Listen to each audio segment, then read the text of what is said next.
Alors monsieur Papi, pour être en mesure de faire quel travail dans la vie? Voilà les raisons. Parce que la plupart des gens, ils parlent, mais ils ne savent pas quelles sont les véritables raisons. Voilà tout pour les sommaires. Mesdames, messieurs, bienvenue à cette revue de presse.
On a 17h22 à l'hôpital Sainte-Elisabeth. À la suite, il y a un malade qui est l'année Tozali observé situation on sait que c'est la combattante et défense par Salana Kimia, par Salana Titi, pour les Mali, pour la Kisete, vous allez pour la condamnation, pas Ali icône en Boka pour la salle de Boka Nini. Yango, Nazali Kolobela, les combattants,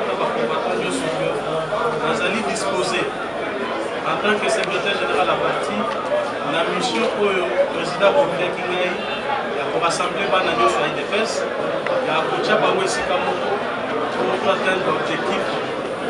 C'est ce qu'il dit, Azali Kaka, Azali P, vision, Azali idée, mais idée n'a pas été Mokolomo Congo comme état de droit, Boka démocratie, Ezali Penza, règles de jeu, pour moi na Boka nous soit comme ça dit, et pas na bas.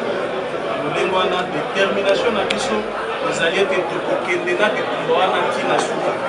Jamais biso tokotika bitumba na balabala parce que tosto juif l'amour, tozana ngona mabuku tokokomisa biso.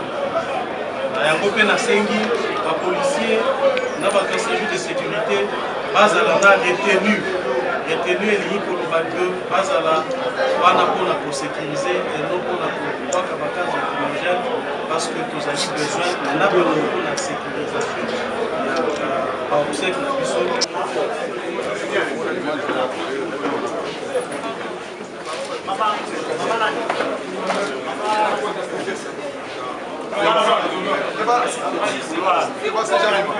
C'est bon.